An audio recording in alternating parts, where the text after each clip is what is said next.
आइए सुनते हैं मुंशी प्रेमचंद की कहानी निमंत्रण। कहानी वाली सोनम की आवाज में। पंडित मोटेराम शास्त्री ने अंदर जाकर अपने विशाल उदर पर हाथ फेरते हुए ये पद पंचम स्वर में गाया। अजगर करे न चाकरी, पंछी करे न काम, दास मलूका कह गए, सबके दाता राम। सोना ने प्रफुल्लित होकर पूछा, कोई मीठी ताजी खबर है क्या? शास्त्री जी ने पैंतरे बदल कर कहा, मार लिया आज, ऐसा ताक कर मारा कि चारों खाने चित्त। सारे घर का न्योता है, सारे घर का। वो बढ़ बढ़ कर हाथ मारूंगा कि देखने वाले दंग रह जाएंगे। उधर महाराज अभी से अधीर हो रहे हैं।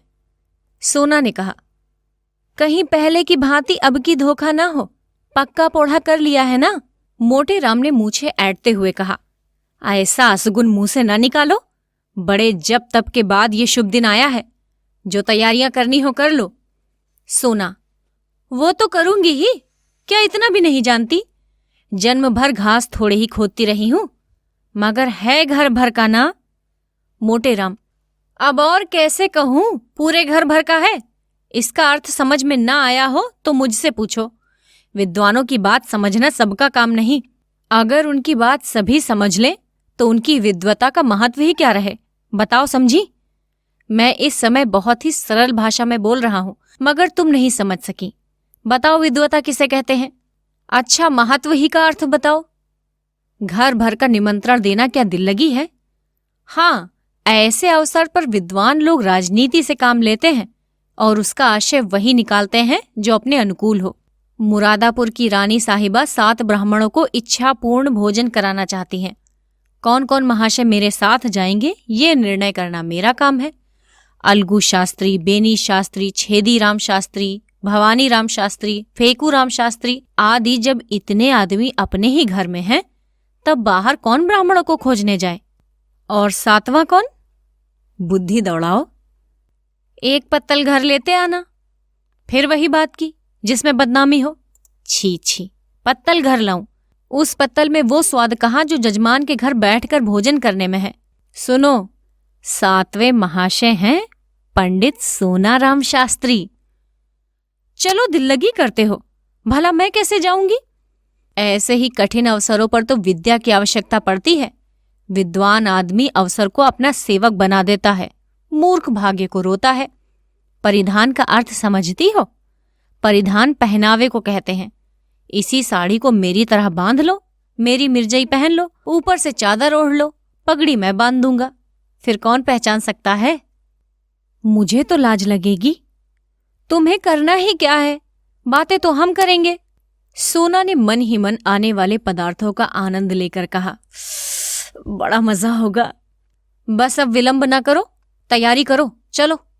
कितनी फंकी बना लूं ये मैं नहीं जानता, बस यही आदर्श सामने रखो कि अधिक से अधिक लाभ हो। सहसा सोना देवी को एक बात याद आ गई। बोली, अच्छा, इन बिछुओं का क्या करूंगी? मोटेराम ने त्योरी चढ़ाकर कहा, इन्हें उतार कर रख देना, और क्या करोगी? हाँ जी, क्यों नहीं, उतार कर रख क्यों दूंगी? तो क्या तुम्हारे बिछुए पहनने से ही मैं जी रहा हूं? जीता हूं पौष्टिक पदार्थों के सेवन से, तुम्हारे बिछुओं के पुण्य से नहीं जीता। नहीं जी, मैं बिछुए न उतारूंगी। मोटेराम ने सोचकर कहा, अच्छा पहने चलो, कोई हानि नहीं।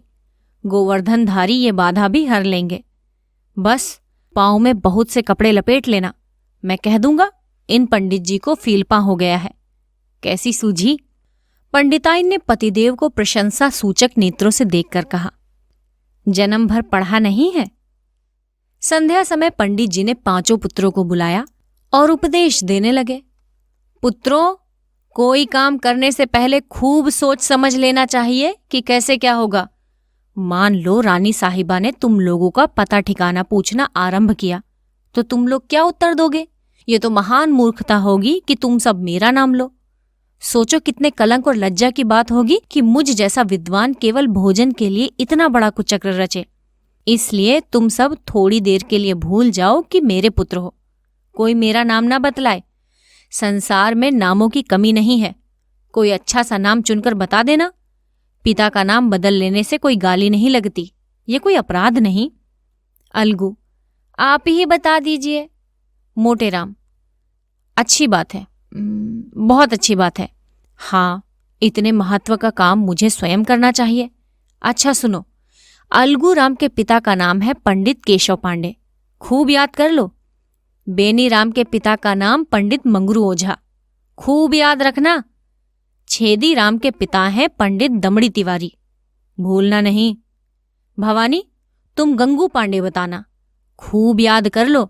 अब रहे फेकू राम, तुम बेटा बतलाना सेतु राम पाठक। हो गया नामकरण? अच्छा, अब मैं परीक्षा लूंगा, होशियार रहना। बोलो अलगू, तुम्हारे पिता का क्या नाम है? अलगू, पंडित केशव पांडे। बेनीराम, तुम बताओ। दमड़ी तिवारी। छेदीराम, ये तो मेरे पिता का नाम है। बेनीराम, तो मैं भूल गया। मोटेराम, भूल गए? पंडित के पुत्र होकर तुम एक नाम भी नहीं याद रख सकते? बड़े दुख की बात है। मुझे 5 नाम याद हैं, तुम्हें एक नाम भी याद नहीं। सुनो, तुम्हारे पिता का नाम है पंडित मंगरू ओझा। पंडित जी लड़कों की परीक्षा ले ही रहे थे कि उनके परम मित्र पंडित चिंतामणि ने द्वार पर आकर आवाज दी। पंडित मोटेराम ऐसे घबराए कि सिर पैर की सुधि न रही। लड़कों को भगाना ही चाहते थे कि चिंतामणि अंदर चले आए। दोनों सज्जनों में बचपन से गाढ़ी मैत्री थी। दोनों बहुधा साथ साथ भोजन करने जाया करते थे, और यदि पंडित मोटेराम अव्वल रहते तो पंडित चिंतामणि के द्वितीय पर में कोई बाधक न हो सकता था। पर आज मोटेराम जी अपने मित्र को साथ नहीं ले जाना चाहते थे। उनको साथ ले जाना अपने घर वालों में से किसी एक को छोड़ देना था, और इतना महान आत्मत्याग करने के लिए वो तैयार न थे। चिंतामणि ने यह समारोह देखा तो प्रसन्न होकर बोले, क्यों भाई, अकेले ही अकेले? मालूम होता है आज कहीं गहरा हाथ मरा है। मोटेराम ने मुंह लटकाकर कहा, कैसी बातें करते हो मित्र, ऐसा तो कभी नहीं हुआ कि मुझे अवसर मिला हो और तुम्हें सूचना न दी हो। कदाचित कुछ समय ही बदल गया, या किसी ग्रह का फेर है। कोई झूठे भी नहीं बुलाता। पंडित चिंतामणि ने अविश्वास के भाव से कहा, कोई न कोई बात तो मित्र अवश्य है, नहीं तो ये बालक क्यों जमा है? मोटेराम, तुम्हारी इन्हीं बातों पर मुझे क्रोध आता है। लड़कों की परीक्षा ले रहा हूं, ब्राह्मण के लड़के हैं, 4 अक्षर पढ़े बिना इनको कौन पूछेगा? चिंतामणि को अब भी विश्वास न आया। उन्होंने सोचा, लड़कों से ही इस बात का पता लग सकता है। फेकू राम सबसे छोटा था, उसी से पूछा, क्या पढ़ रहे हो बेटा, हमें भी सुनाओ। मोटेराम ने फेकू राम को बोलने का अवसर न दिया, डरे कि ये तो सारा भंडा ही फोड़ देगा। फिर बोले, अभी ये क्या पढ़ेगा, दिन भर खेलता है। फेकू राम इतना बड़ा अपराध अपने नन्हे सिर पर क्यों लेता? बाल सुलभ गर्व से बोला, हमको याद है पंडित सेतुराम पाठक, ये याद भी कर ले, इस पर भी कहते हैं हरदम खेला करता है। ये कहते हुए उसने रोना शुरू कर दिया। चिंतामणि ने बालक को गले लगा लिया और बोले, नहीं बेटा, तुमने पाठ याद सुना दिया है, तुम खूब पढ़ते हो। ये सेतुराम पाठक कौन है बेटा? मोटेराम ने बिगड़ कर कहा, तुम भी लड़कों की बातों में आ जाते हो, सुन लिया होगा किसी का नाम, जा बाहर जाके खेल। चिंतामणि अपने मित्र की घबराहट देखकर समझ गए कि कोई न कोई रहस्य अवश्य है। बहुत दिमाग पड़ाने पर भी सेतुराम पाठक का आशय उनकी समझ में न आया। अपने परम मित्र की इस कुटिलता पर मन में दुखित होकर बोले, अच्छा, आप पाठ पढ़ाइए और परीक्षा लीजिए, मैं जाता हूं। तुम इतने स्वार्थी हो, इसका मुझे गुमान तक न था। आज तुम्हारी मित्रता की परीक्षा हो गई। पंडित चिंतामणि बाहर चले गए।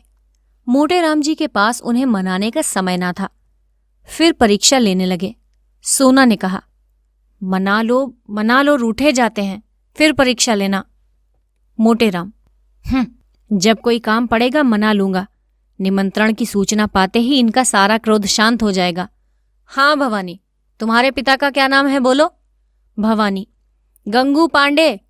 मोटेराम, और तुम्हारे पिता का नाम फेकू? फेकू राम, बता तो दिया, उस पर कहते हो पढ़ता नहीं। हमें भी बता दो। सेतुराम पाठक तो है। मोटेराम, बहुत ठीक, हमारा लड़का बड़ा राजा है, आज तुम्हें अपने साथ बैठाएंगे और सबसे अच्छा माल तुम ही को खिलाएंगे। सोना, हमें भी कोई नाम बता दो। मोटे राम ने रसिकता से मुस्कुरा कर कहा। तुम्हारा नाम है पंडित मोहन स्वरूप सुकुल। सोना देवी ने लजाकर सिर झुका लिया।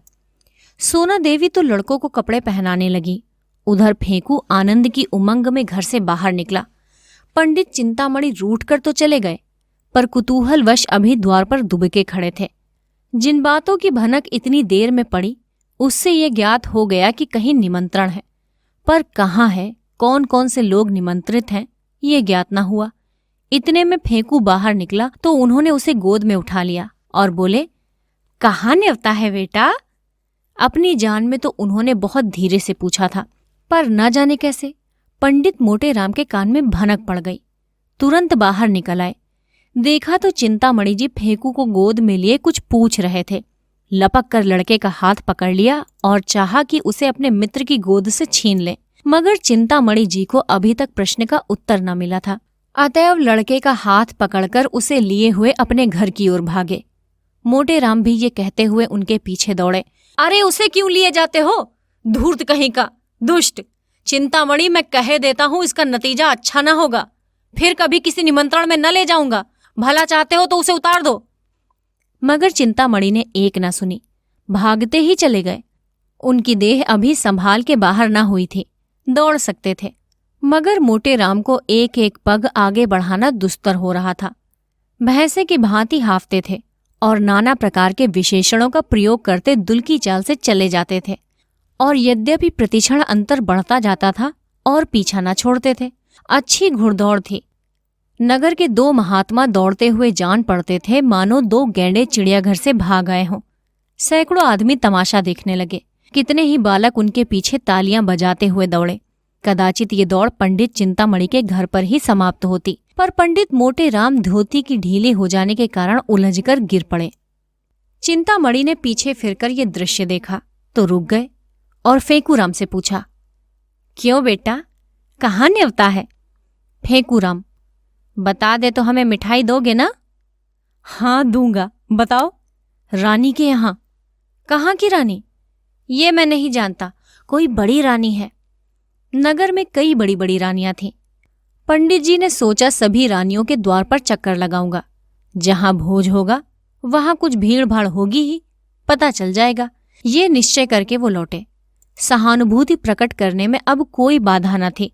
मोटे राम जी के पास आए तो देखा वे पड़े कराह रहे हैं, उठने का नाम नहीं लेते। घबरा कर पूछा, कैसे गिर पड़े मित्र? यहां कहीं गड्ढा भी तो नहीं है। मोटे राम, तुम्हें क्या मतलब? तुम लड़के को ले जाओ, जो कुछ पूछना चाहते हो पूछो। चिंतामणि, मैं ये कपट व्यवहार नहीं करता। दिल लगी की थी, तुम बुरा मान गए। ले, राम का नाम लेकर उठकर बैठ जा। मैं सच कहता हूं, मैंने कुछ नहीं पूछा। चल झूठा, जनेऊ हाथ में लेकर कहता हूं, तुम्हारी शपथ का विश्वास नहीं। तुम मुझे इतना धूर्त समझते हो? इससे कहीं अधिक। तुम गंगा में डूबकर शपथ खाओ तो भी मुझे विश्वास ना आए। दूसरा ये बात कहता तो मुंह उखाड़ लेता। तो फिर आ जाओ, पहले पंडिताइन से पूछाओ। मोटे राम ये व्यंग्य न सह सके, चट उठ बैठे और पंडित चिंतामणि का हाथ पकड़ लिया। दोनों मित्र में मल्ल युद्ध होने लगा। दोनों हनुमान जी की स्तुति कर रहे थे और उतने जोर से गरज गरज कर मानो सिन्न दहाड़ रहे हों। बस ऐसा जान पड़ता था मानो दो पीपे आपस में टकरा रहे हों। मोटे राम, महाबली विक्रम बजरंग बली, भूत पिशाच निकट नहीं आवे। जय जय जय हनुमान गोसाई, प्रभु रखिए लाज हमारी। मोटे राम ने बिगड़ कर बोला, ये हनुमान चालीसा में नहीं है, ये हमने स्वयं रचा है। क्या तुम्हारी तरह की ये रटंत विद्या है? जितना कहा उतना रच दें। मोटे राम, अबे हम रचने पर आ जाएं तो एक दिन में 1,00,000 स्तुतियां रच डालें, किंतु इतना अवकाश किसे है?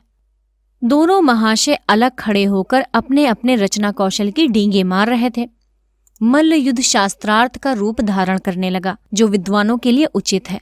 इतने में किसी ने चिंतामणि के घर जाकर कह दिया कि पंडित मोटे राम और चिंतामणि में बड़ी लड़ाई हो रही है। चिंतामणि 3 महिलाओं के स्वामी थे, कुलीन ब्राह्मण थे, पूरे 20 बिस्वें। उस पर विद्वान भी उच्च कोटि के, दूर दूर तक यजमानी मिलती थी। ऐसे पुरुषों को सब अधिकार है। कन्या के साथ साथ जब प्रचुर दक्षिणा भी मिलती हो तब कैसे इनकार किया जाए। इन 3 महिलाओं का सारे मोहल्ले में आतंक छाया हुआ था। पंडित जी ने उनके नाम बहुत ही रसीले रखे थे। बड़ी स्त्री को इमरती, मंझली को गुलाब जामुन और छोटी को मोहन भोग कहते थे। पर मोहल्ले वालों के लिए तीनों महिलाएं त्रैताप से कम न थीं। घर में नित्य आंसुओं की नदी बहती। खून की नदी तो पंडित जी ने भी कभी नहीं बहाई, अधिक से अधिक शब्दों की ही नदी बहाई थी। पर मजाल न थी कि बाहर का आदमी किसी को कुछ कह जाए। संकट के समय तीनों एक हो जाती थीं। ये पंडित जी के नीति चातुर्य का सुफल था। ज्यों ही खबर मिली कि पंडित चिंतामणि पर संकट पड़ा हुआ है, तीनों त्रिदोष की भांति कुपित होकर घर से निकली और उनमें से जो अन्य दोनों जैसी मोटी नहीं थी, सबसे पहले समर भूमि में जा पहुंची। पंडित मोटे राम ने उसे आते देखा तो समझ गए कि अब कुशल नहीं। अपना हाथ छुड़ाकर बगटुट भागे, पीछे फिरकर भी न देखा। चिंतामणि ने बहुत ललकारा, पर पंडित मोटे राम के कदम न रुके। चिंतामणि, आजी आगे क्यों? ठहरो, कुछ मजा तो चखते जाओ। मैं हार गया भाई, हार गया। आजी कुछ दक्षिणा तो लेते जाओ। मोटे राम ने भागते हुए कहा। दया करो भाई, दया करो। 8 बजते बजते पंडित मोटे राम ने स्नान और पूजा करके कहा, अब विलंब नहीं करना चाहिए। फंकी तैयार है ना? फंकी लिए तो कब से बैठी हूं। तुम्हें तो जैसे किसी बात की सुधि ही नहीं रहती। रात को कौन देखता है कि कितनी देर तक पूजा करते हो। मैं तुमसे 1 नहीं 1000 बार कह चुका हूं कि मेरे काम में मत बोला करो। तुम नहीं समझ सकती कि मैंने इतना विलंब क्यों किया। तुम्हें ईश्वर ने इतनी बुद्धि ही नहीं दी। जल्दी जाने से अपमान होता है। यजमान समझता है लोभी हैं, भुक्खड़ हैं, इसलिए चतुर लोग विलंब किया करते हैं, जिससे यजमान समझे कि पंडित जी को इसकी सुधि ही नहीं है। भूल गए होंगे, बुलाने को आदमी भेजें। इस प्रकार जाने में जो मान महत्व है वो मरभूखों की तरह जाने में क्या कभी हो सकता है। मैं बुलाने की प्रतीक्षा कर रहा हूं, कोई ना कोई आता ही होगा। लाओ थोड़ी फंकी। बालकों को खिला दी है ना? उन्हें तो मैंने सांझ ही को खिला दी थी। कोई सोया तो नहीं? आज भला कौन सोएगा? सब भूख भूख चिल्ला रहे थे तो मैंने 1 पैसे का चबैना मंगवा दिया। सब के सब ऊपर बैठे खा रहे हैं। सुनते नहीं हो, मारपीट हो रही है। मोटे राम ने दांत पीसकर कहा, जी चाहता है तुम्हारी गर्दन पकड़े ऐंठ दूं। भला इस बेला में चबैना मंगाने का क्या काम था? चबैना खा लेंगे तो वहां क्या तुम्हारा सिर खाएंगे? छी छी छी छी, जरा भी बुद्धि नहीं है। सोना ने अपना अपराध स्वीकार करते हुए कहा, हाँ भूल तो हुई, पर सबके सब इतना कोलाहल मचाए हुए थे कि सुना नहीं जाता था। मोटे राम, रोते ही थे ना, रोने देती। रोने से उनका पेट न भरता बल्कि और भूख खुल जाती। सहसा एक आदमी ने बाहर से आवाज दी, पंडित जी, ओ पंडित जी, महारानी बुला रही हैं और लोगों को लेकर जल्दी चलो। पंडित जी ने पत्नी की ओर गर्व से देखकर कहा, देखा, इसे निमंत्रण कहते हैं। अब तैयारी करनी चाहिए। बाहर आकर पंडित जी ने इस आदमी से कहा, तुम एक क्षण न आते तो मैं कथा सुनाने चला गया होता। मुझे तो बिल्कुल याद ही ना थी। चलो, हम बहुत शीघ्र आते हैं। 9 बजते बजते पंडित मोटे राम बाल गोपाल सहित रानी साहिबा के द्वार पर पहुंचे। रानी बड़ी विशालकाय एवं तेजस्वी महिला थी। इस समय भी वो तकिया लगाए तख्त पर बैठी हुई थी। 2 आदमी हाथ बांधे पीछे खड़े थे। बिजली का पंखा चल रहा था। पंडित जी को देखते ही रानी ने तख्त से उठकर चरण स्पर्श किया और बालक मंडल को देखकर मुस्कुराती हुई बोली, इन बच्चों को आप कहाँ से पकड़ लाए? मोटे राम, क्या करता, सारा नगर छान मारा, किसी पंडित ने आना स्वीकार न किया। कोई किसी के यहाँ निमंत्रित है, कोई किसी के यहाँ। तब तो मैं बहुत चकराया। अंत में मैंने उनसे कहा, अच्छा आप नहीं चलते तो हरी इच्छा, लेकिन ऐसा कीजिए कि मुझे लज्जित ना होना पड़े। तब जबरदस्ती प्रत्येक घर से जो बालक मिला उसे पकड़ लाया। क्यों फेकूराम, तुम्हारे पिता का क्या नाम है? फेकूराम ने गर्व से कहा, पंडित सेतुराम पाठक। रानी, लड़का तो बड़ा होनहार है। और बालकों को भी उत्कंठा हो रही थी कि हमारी भी परीक्षा ली जाए। लेकिन जब पंडित जी ने उनसे कोई प्रश्न न किया और उधर रानी ने फेकूराम की प्रशंसा कर दी, तब तो वो अधीर हो उठे। भवानी बोला, मेरे पिता का नाम है पंडित गंगू पांडे। छेदी बोला, मेरे पिता का नाम है दमड़ी तिवारी। बेनीराम ने कहा, मेरे पिता का नाम है पंडित मंगरू ओझा। अलगूराम समझदार था, चुपचाप खड़ा रहा। रानी ने उससे पूछा, तुम्हारे पिता का नाम क्या है? अलगू को इस वक्त पिता का निर्दिष्ट नाम याद ना आया, ना यही सूझा कि कोई नाम ले ले। हतबुद्धि सा खड़ा रहा। पंडित मोटे राम ने जब उसकी ओर दांत पीस कर देखा, तब रहा सहा हवास भी गायब हो गया। फेकूराम ने कहा, हम बता दें, भैया भूल गए। रानी ने आश्चर्य से कहा, क्या अपने पिता का नाम भूल गया? ये तो विचित्र बात देखी। मोटे राम ने अलगू के पास जाकर कहा, का से है, का से? अलगूराम बोल उठा, केशव पांडे। रानी, अब तक क्यों चुप था? मोटे राम, कुछ ऊंचा सुनता है सरकार। रानी, मैंने सामान तो बहुत मंगवाया है, सब खराब होगा, लड़के क्या खाएंगे? मोटे राम, सरकार इन्हें बालक न समझे, इनमें जो सबसे छोटा है ये 2 पत्तल खाकर उठेगा। जब सामने पत्तलें पड़ गईं और भंडारी चांदी की थालों में एक से एक उत्तम पदार्थ ला लाकर परोसने लगा, तब पंडित मोटे राम जी की आंखें खुल गईं। उन्हें आए दिन निमंत्रण मिलते रहते थे, पर ऐसे अनुपम पदार्थ कभी सामने न आए थे। घी की ऐसी सौंधी सुगंध उन्हें कभी न मिली थी। प्रत्येक वस्तु से केवड़े और गुलाब की लपटें उड़ रही थी। घी टपक रहा था। पंडित जी ने सोचा, ऐसे पदार्थों से कभी पेट भर सकता है? मनो खा जाऊं फिर भी और खाने को जी चाहे। देवतागण इनसे उत्तम और कौन से पदार्थ खाते होंगे? इनसे उत्तम पदार्थों की तो कल्पना भी नहीं हो सकती। पंडित जी को इस वक्त अपने परम मित्र पंडित चिंतामणि की याद आई। अगर वो होते तो रंग जम जाता, उनके बिना रंग फीका रहेगा। यहां दूसरा कौन है जिससे लांग डांग करूं? लड़के तो 2 पत्तलों में चैं बोल जाएंगे। सोना कुछ साथ देगी, मगर कब तक? चिंतामणि के बिना रंग न गठेगा। वे मुझे ललकारेंगे, मैं उन्हें ललकारूंगा। उस उमंग में पत्तलों की कौन गिनती? हमारी देखा देखी लड़के भी डट जाएंगे। ओहो, बड़ी भूल हो गई। ये ख्याल मुझे पहले ना आया। रानी साहिबा से कहूं तो बुरा तो न मानेंगी। जो कुछ हो, एक बार जोर तो लगाना ही चाहिए। तुरंत खड़े होकर रानी साहिबा से बोले, सरकार आज्ञा हो तो कुछ कहूं? कहिए महाराज, कहिए। क्या किसी वस्तु की कमी रह गई है? नहीं सरकार, किसी बात की कमी नहीं। ऐसे उत्तम पदार्थ मैंने कभी देखे भी ना थे। सारे नगर में आपकी कीर्ति फैल जाएगी। मेरे एक परम मित्र पंडित चिंतामणि हैं, आज्ञा हो तो उन्हें भी बुला लो। बड़े विद्वान कर्मनिष्ठ ब्राह्मण हैं। उनके जोड़ का इस नगर में दूसरा नहीं है। मैं उन्हें निमंत्रण देना भूल गया, अभी सुधी आई। आपकी इच्छा हो तो बुला लीजिए, मगर आने जाने में देर होगी और भोजन परोस दिया गया है। मैं अभी आता हूं सरकार, दौड़ता हुआ जाऊंगा। मेरी मोटर ले लीजिए। पंडित जी चलने को तैयार हुए, तब सोना ने कहा, तुम्हें आज क्या हो गया है? उसे क्यों बुलाने जा रहे हो? कोई साथ देने वाला भी तो चाहिए। मैं क्या तुमसे दब जाती? पंडित जी ने मुस्कुराकर कहा, तुम जानती नहीं, घर की बात और है, दंगल की बात और। पुराना खिलाड़ी मैदान में जाकर जितना नाम करेगा, उतना नया पट्ठा नहीं कर सकता। बहुत बल का काम नहीं, साहस का काम है। बस यहां भी वही हाल समझो। झंडे गाड़ दूंगा, समझ लेना। कहीं लड़के सो जाएं तो और भूख खुल जाएगी। जगह तो मैं लूंगा। देख लेना, आज वो तुम्हें पछाड़ देगा। उनके पेट में तो शनीचर है। मोटे राम, बुद्धि की सर्वत्र प्रधानता रहती है। ये ना समझो कि भोजन करने की कोई विद्या ही नहीं। इसका भी एक शास्त्र है, जिसे मथुरा के शनीचरानंद महाराज ने रचा है। चतुर आदमी थोड़ी सी जगह में गृहस्थी का सब सामान रख लेता है।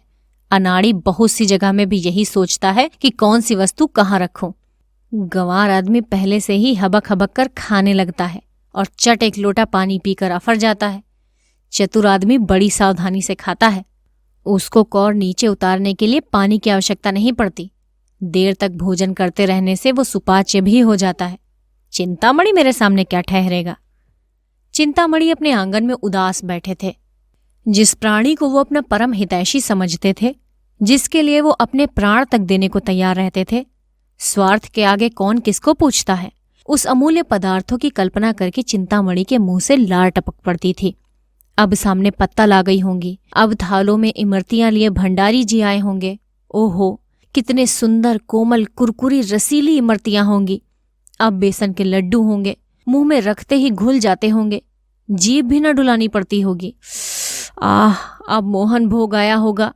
हाय रे दुर्भाग्य, मैं यहां पड़ा सड़ रहा हूं और वहां ये बाहर। बड़े निर्दयी हो मोटेराम, तुमसे इस निष्ठुरता की आशा न थी। इमरती देवी बोली, तुम इतना दिल छोटा क्यों करते हो? पितृपक्ष तो आ ही रहा है, ऐसे ऐसे न जाने कितने आएंगे। चिंतामणि, आज किसी अभागे का मुंह देखकर उठा था। लाओ तो पत्रा देखूं, कैसा मुहूर्त है। अब नहीं रहा जाता, सारा नगर छान डालूंगा, कहीं तो पता चलेगा। नासिका तो दाहिनी चल रही है। एकाएक मोटर की आवाज आई। उसके प्रकाश से पंडित जी का सारा घर जगमगा उठा। वे खिड़की से झांकने लगे तो मोटेराम को उतरते देखा। एक लंबी सांस लेकर चारपाई पर गिर पड़े। मन में कहा, दुष्ट भोजन करके अब यहां मुझसे बखान करने आया है। अमरती देवी ने पूछा, कौन है दाढ़ीजार? इतनी रात को जगावत है। हम हैं हम, गाली न दो। अरे दुर्मुंह झौसे, तय है कौन? कहते हैं हम हैं हम, को है तय? कौन हंस? अरे हमारी बोली नहीं पहचानती हो? खूब पहचान लो, हम हैं तुम्हारे देवर। ए दुर, तोरे मुंह में आग लगे, तोर लहास उठे। हमार देवर बनत है दाढ़ी जार। अरे हम हैं मोटेराम शास्त्री, क्या इतना भी नहीं पहचानती? चिंतामणि घर में है? इमरती देवी ने किवाड़ खोल दिया और तिरस्कार भाव से बोली, अरे तुम थे तो नाम क्यों नहीं बताते थे? जब इतनी गालियां खा ली तो निकला। क्या है? क्या? कुछ नहीं, चिंतामणि को शुभ संवाद देने आया हूं। रानी साहिबा ने उन्हें याद किया है। भोजन के बाद बुलाकर क्या करेंगी? अभी भोजन कहाँ हुआ है? मैंने जब इनकी विद्या की, कर्मनिष्ठा की, सद्विचार की प्रशंसा की तब मुग्ध हो गई। मुझसे कहा कि उन्हें मोटर पर लाओ। क्या सो गए? चिंतामणि चारपाई पर पड़े पड़े सुन रहे थे। जी में आता था चलकर मोटेराम के चरणों पर गिर पड़ूं। उनके विषय में अब तक जितने भी कुत्सित विचार उठे थे सब लुप्त हो गए। ग्लानि का आविर्भाव होने लगा। रोने लगे। अरे भाई, आते हो या रोते ही रहोगे? ये कहते हुए मोटेराम उनके सामने जाकर खड़े हो गए। चिंतामणि, तब क्यों न ले गए? जब इतनी दुर्दशा कर ली तब आए। अभी तक पीठ में दर्द हो रहा है। अजी वो तरमाल खिलाऊंगा कि सारा दर्द वर्द भाग जाएगा। तुम्हारे यजमानों को भी ऐसे पदार्थ न हुए होंगे। आज तुम्हें बद कर पछाड़ूंगा। चिंतामणि, तुम बेचारे मुझे क्या पछाड़ोगे? सारे शहर में तो कोई ऐसा माई का लाल दिखाई नहीं देता। हमें शनीचर का इष्ट है। मोटेराम, अजी यहां बरसों तपस्या की है। भंडारे का भंडारा साफ कर दे और इच्छा ज्यों की त्यों बनी रहे। बस यही समझ लो कि भोजन करके हम खड़े नहीं रह सकते। चलना तो दूर की बात है, गाड़ी पर लद कर आते हैं। चिंतामणि, तो ये कौन सी बड़ी बात है? यहां तो टिकटी पर उठाकर लाए जाते हैं। ऐसी ऐसी डकारे लेते हैं कि जान पड़ता है बम गोला छूट रहा है। एक बार खुफिया पुलिस ने बम गोले के संदेह में घर की तलाशी तक ली थी। मोटेराम, झूठ बोलते हो, कोई इस तरह नहीं डकार सकता। चिंतामणि, अच्छा तो आकर सुन लेना, डरकर भाग ना जाओ तो सही। एक क्षण में दोनों मित्र मोटर पर बैठे और मोटर चल पड़ी। रास्ते में पंडित चिंतामणि को शंका हुई कि कहीं ऐसा ना हो कि मैं पंडित मोटेराम का पिछलग्गू समझा जाऊं और मेरा यथेष्ट सम्मान ना हो। उधर पंडित मोटेराम को भी ये भय हुआ कि कहीं ये महाशय मेरे प्रतिद्वंदी न बन जाए और रानी साहिबा पर अपना रंग जमा ले। दोनों अपने अपने मंसूबे बांधने लगे। ज्यों ही मोटर रानी के भवन में पहुंची, दोनों महाशय उतरे। अब मोटेराम चाहते थे कि पहले रानी के पास पहुंच जाऊं और कह दूं कि पंडित को ले आया, और चिंतामणि चाहते थे कि पहले मैं रानी के पास पहुंचूं और अपना रंग जमा दूं। दोनों कदम बढ़ाने लगे। चिंतामणि हल्के होने के कारण जरा आगे बढ़ गए तो पंडित मोटेराम दौड़ने लगे। चिंतामणि भी दौड़ पड़े। घुड़दौड़ सी होने लगी। मालूम होता था कि दोनों गैंडे भागे जा रहे हैं। अंत में मोटेराम ने हाँफते हुए कहा, राजसभा में दौड़ते हुए जाना उचित नहीं है। चिंतामणि, तो तुम धीरे धीरे आओ ना, दौड़ने को कौन कहता है। मोटेराम, जरा रुक जाओ, मेरे पैर में कांटा गड़ गया है। तो निकाल लो, तब तक मैं चलता हूं। मैं ना कहता तो रानी तुम्हें पूछती भी ना। मोटे राम ने बहुत बहाने किए, पर चिंतामणि ने एक न सुनी। भवन में पहुंचे। रानी साहिबा बैठी कुछ लिख रही थी और रह रहकर द्वार की ओर ताक लेती थी कि सहसा पंडित चिंतामणि उनके सामने आ खड़े हुए और यूं स्तुति करने लगे। हे यशोदे, तू बाल केशव मुरार नामा। रानी, क्या मतलब? अपना मतलब कहो। चिंतामणि, सरकार को आशीर्वाद देता हूं।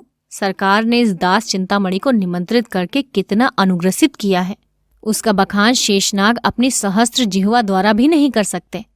रानी, तुम्हारा ही नाम चिंतामणि है, वे कहाँ रह गए? पंडित मोटेराम शास्त्री। चिंतामणि, पीछे आ रहा है सरकार, मेरे बराबर आ सकता है भला, मेरा ही तो शिष्य है। रानी, अच्छा तो वे आपके शिष्य हैं? चिंतामणि, मैं अपने मुंह से अपनी बड़ाई नहीं करना चाहता सरकार, विद्वानों को नम्र होना चाहिए, पर जो यथार्थ है वो तो संसार जानता है। सरकार, मैं किसी से वाद विवाद नहीं करता, ये मेरा अनुशीलन नहीं। मेरे शिष्य भी बहुधा मेरे गुरु बन जाते हैं, पर मैं किसी से कुछ नहीं कहता। जो सत्य है वो सभी जानते हैं। इतने में पंडित मोटेराम भी गिरते पड़ते हाँफते हुए आ पहुंचे और ये देखकर कि चिंतामणि भद्रता और सभ्यता की मूर्ति बने खड़े हैं, वे देवोपम शांति के साथ खड़े हो गए। रानी, पंडित चिंतामणि बड़े साधु प्रवृत्ति और विद्वान हैं, आप उनके शिष्य हैं, फिर भी वे आपको अपना शिष्य नहीं कहते। मोटेराम, सरकार, मैं इनका दासानुदास हूं। चिंतामणि, जगतारिणी, मैं इनकी चरण रज हूं। मोटेराम, रिपुदल संहारिणी, मैं इनके द्वार का कुकुर हूं। रानी ने कहा, आप दोनों सज्जन पूज्य हैं, एक से एक बढ़े हुए, चलिए भोजन करिए। सोना रानी बैठी पंडित मोटेराम की राह देख रही थी। पति की इस मित्र भक्ति पर उन्हें बड़ा क्रोध आ रहा था।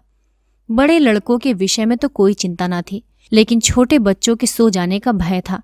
उन्हें किस्से कहानियां सुना सुनाकर बहला रही थी कि भंडारी ने आकर कहा, महाराज चलो। दोनों पंडित आसन पर बैठ गए। फिर क्या था, बच्चे कूद कूद कर भोजनशाला में जा पहुंचे। देखा तो दोनों पंडित दो वीरों की भांति आमने सामने डटे बैठे हैं। दोनों अपना अपना पुरुषार्थ दिखाने के लिए अधीर हो रहे थे। चिंतामणि, भंडारी जी, तुम परोसने में बड़ा विलंब करते हो, क्या भीतर जाकर सोने लगते हो? भंडारी, चुपाई मारे बैठे रहो, जौन कुछ होई अब्बे सब आए जाई, घबराए का नहीं होत, तुम्हारे सिवाय और कोई जिवैया नहीं बैठा है। मोटेराम, भैया भोजन करने के पहले कुछ देर सुगंध का स्वाद तो लो। चिंतामणि, अजी सुगंध गया चूल्हे में, सुगंध देवता लोग लेते हैं, अपने लोग तो भोजन करते हैं। मोटेराम, धीरज धरो भैया, सब पदार्थ को आ जाने दो, ठाकुर जी का भोग तो लग जाए। चिंतामणि, तो बैठे क्यों हो, तब तक भोग ही लगाओ, एक बाधा तो मिटे, नहीं तो लाओ मैं चटपट भोग लगा दूं, व्यर्थ देरी करोगे। इतने में रानी आ गई। चिंतामणि सावधान हो गए, रामायण की चौपाइयों का पाठ करने लगे। रहा एक दिन अवध अधारा, समुझत मन दुख भयउ अपारा, कौशलेश दशरथ के जाए, हम पितु वचन मानि बन आए, उलटी पलिटी लंका कपिजारी, कूद पड़ा तब सिंधु मझारी, जेहि पर जाकर सत्य सनेहु, सो तो ही मिले न कछु संदेहु, जामवंत के वचन सुहाए, सुनि हनुमान हृदय अति भाए। पंडित मोटेराम ने देखा कि चिंतामणि का रंग जमता जाता है, तो वो भी अपनी विद्वता प्रकट करने को व्याकुल हो गए। बहुत दिमाग लड़ाया, पर कोई श्लोक, कोई मंत्र, कोई कविता याद न आई। तब उन्होंने सीधे सीधे राम नाम का पाठ आरंभ कर दिया। राम भज राम भज राम भज रे मन। उन्होंने इतने ऊंचे स्वर से जाप करना शुरू किया कि चिंतामणि को भी अपना स्वर ऊंचा करना पड़ा। मोटेराम और जोर से गरजने लगे। इतने में भंडारी ने आकर कहा, महाराज अब भोग लगाइए। ये सुनकर उनकी प्रतिस्पर्धा का अंत हुआ। भोजन की तैयारी हुई। बाल वृंद सजग हो गया। किसी ने घंटा लिया, किसी ने घड़ियाल, किसी ने शंख, किसी ने करताल, और चिंतामणि ने आरती उठा ली। मोटेराम मन में ऐंठ कर रह गए। रानी के समीप जाने का ये अवसर उनके हाथ से निकल गया।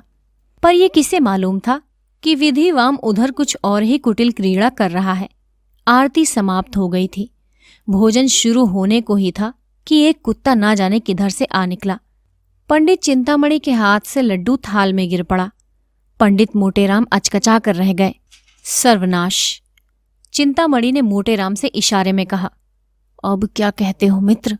कोई उपाय निकालो, यहां तो कमर टूट गई। मोटेराम ने लंबी सांस खींचकर कहा, अब क्या हो सकता है? ये ससुर आया किधर से? रानी पास ही खड़ी थी।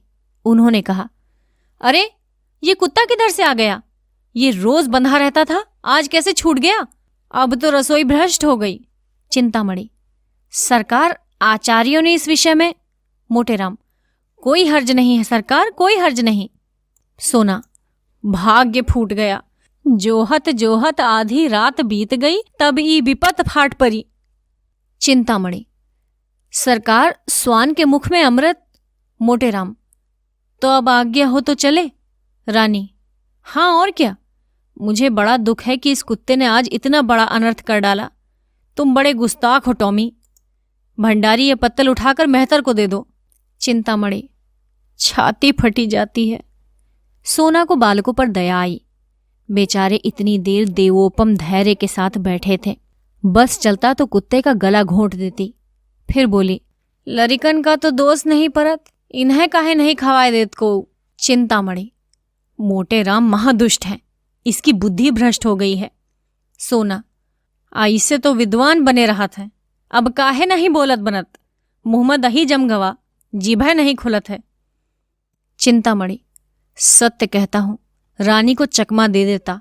उस दुष्ट के मारे सब खेल बिगड़ गया, सारी अभिलाषाएं मन में रह गई। ऐसे पदार्थ अब कहाँ मिल सकते हैं। सोना, सारी मनुसई निकल गई, घरहीन में गर्जे के शेर हैं। रानी ने भंडारी को बुलाकर कहा, इन छोटे छोटे 3 बच्चों को खिला दो, ये बेचारे क्यों भूखों मरे। क्यों फेंकूराम, मिठाई खाओगे? फेंकूराम, इसीलिए तो आए हैं। कितनी मिठाई खाओगे? बहुत सी, इतनी। रानी, अच्छी बात है, जितनी खाओगे उतनी मिलेगी, पर जो बात मैं पूछूं वो बतानी पड़ेगी। बताओगे ना? हाँ बताऊंगा, पूछिए। झूठ बोले तो एक भी मिठाई न मिलेगी, समझ गए? फेंकूराम, मत दीजिएगा, मैं झूठ बोलूंगा ही नहीं। अपने पिता का नाम बताओ। पंडित मोटेराम शास्त्री बोले, बच्चों को हरदम बातें स्मरण नहीं रहती, उसने तो आते ही आते बता दिया था। रानी, मैं फिर पूछती हूं, इसमें आपकी क्या हानि है? चिंतामणि, नाम पूछने में कोई हर्ज नहीं। मोटेराम, तुम चुप रहो चिंतामणि, नहीं तो ठीक ना होगा। मेरे क्रोध को अभी तुम जानते नहीं, दबा बैठूंगा तो रोते भागोगे। रानी, आप तो व्यर्थ इतनी क्रोध कर रहे हैं। बोलो फेंकूराम, चुप क्यों हो गए? फिर मिठाई ना पाओगे। चिंतामणि, महारानी की इतनी दया दृष्टि तुम्हारे ऊपर है, बता दो बेटा। मोटेराम, चिंतामणि, मैं देख रहा हूं तुम्हारे अधीन आए हैं, वो नहीं बताता। तुम्हारा साझा आए वहां से बड़े खैरख्वाह बनने के। सोना, अरे हाँ, लरिकवन का इस सब पवारा से का मतलब? तुमका धर्म परे मिठाई देव, न धर्म परे न देव। ई का है, बाप का नाम बताओ तब मिठाई देव। फेंकूराम ने धीरे से नाम लिया। इस पर पंडित जी ने उसे इतने जोर से डांटा कि उसकी आधी बात मुंह में ही रह गई। रानी, क्यों डांटते हो? उसे बोलने क्यों नहीं देते? बोलो बेटा। मोटेराम, आप हमें अपने द्वार पर बुलाकर हमारा अपमान कर रही हैं। चिंतामणि, इसमें अपमान की तो कोई बात ही नहीं है भाई। मोटेराम, अब हम इस द्वार पर कभी ना आएंगे, यहां सत्पुरुषों का अपमान किया जाता है। अलगू, कहिए तो मैं चिंतामणि को एक पटकनी दूं। मोटेराम, नहीं बेटा, दुष्टों को परमात्मा स्वयं दंड देता है। चलो चलो यहां से, अब भूल कर भी यहां ना आएंगे। खिलाना न पिलाना, द्वार पर बुलाकर ब्राह्मणों का अपमान करना, तभी तो देश में आग लगी हुई है। चिंतामणि, मोटेराम, महारानी के सामने तुम्हें इतनी कटु बातें न करनी चाहिए। मोटेराम, बस चुप ही रहना, नहीं तो सारा क्रोध तुम्हारे सिर हो जाएगा। माता पिता का पता नहीं, ब्राह्मण बनने चले हैं। तुम्हें कौन कहता है ब्राह्मण? चिंतामणि, जो कुछ मन चाहे कह लो, चंद्रमा पर थूकने से थूक अपने ही मुंह पर पड़ता है। जब तुम धर्म का एक लक्षण नहीं जानते, तब तुमसे क्या बातें करूं? ब्राह्मण को धैर्य रखना चाहिए। मोटेराम, पेट के गुलाम हो, ठाकुर सुहाती कर रहे हो कि एक आध पत्तल मिल जाए। यहाँ मर्यादा का पालन करते हैं। चिंतामणि, कह तो दिया भाई कि तुम बड़े मैं छोटा, अब और क्या कहूं? तुम सत्य कहते होगे, मैं ब्राह्मण नहीं शूद्र हूं। रानी, ऐसा न कहिए चिंतामणि जी, इसका बदला ना लिया तो कहना। ये कहते हुए पंडित मोटे राम बालक वृंद के साथ बाहर चले आए और भाग्य को कोसते हुए घर को चले। बार बार पछता रहे थे कि दुष्ट चिंतामणि को क्यों बुला लाया। सोना ने कहा, भंडा फूटत फूटत बच गया, फेकुआ नाम बताए देता। काहे रे, अपने बाप का नाम बताए देते? फेकू राम, और क्या, वे तो सच सच पूछती थी। मोटे राम, चिंतामणि ने रंग जमा लिया, अब आनंद से भोजन करेगा। सोना, तुम्हारी एक्को विद्या काम ना आई, उतायनबाजी मार लेगा। मोटे राम, मैं तो जानता हूं रानी ने जानबूझकर कुत्ते को बुला लिया। सोना, मैं तो ओकरा मुंह देखते ताड़ गई कि हमका पहचान गई। इधर तो लोग पछताते चले जाते थे, उधर चिंतामणि की 5 उंगलियां घी में थी। आसन मारे भोजन कर रहे थे। रानी अपने हाथों से मिठाइयां परोस रही थी। वार्तालाप भी होता जाता था। रानी, बड़ा धूर्त है, मैं बालकों को देखते ही समझ गई। अपनी स्त्री को भेष बदल कर लाते उसे लज्जा ना आई। चिंतामणि, मुझे कोस रहे होंगे। रानी, मुझसे उड़ने चला था। मैंने भी कहा था, बच्चा तुमको ऐसी शिक्षा दूंगी कि उम्र भर याद करोगे। टॉमी को बुला लिया। चिंतामणि, सरकार की बुद्धि धन्य है। आप सुन रहे थे मुंशी प्रेमचंद की कहानी निमंत्रण, कहानी वाली सोनम की आवाज में। जल्द ही आपकी प्यारी कहानी वाली सोनम की आवाज में दूसरी कहानी लेकर वापस उपस्थित होंगे। अगर आपको ये कहानी पसंद आई हो तो इसे लाइक कीजिए। नीचे कमेंट बॉक्स में जरूर बताइए कि आपको ये कहानी कैसी पसंद आई और आपको मेरी आवाज में ये कहानी कैसी पसंद आई, क्योंकि आप ही लोगों की वजह से ये चैनल चलता है। कमेंट बॉक्स में जरूर बताइएगा, क्योंकि आप सुनते हैं तभी तो हम पढ़ते हैं। धन्यवाद।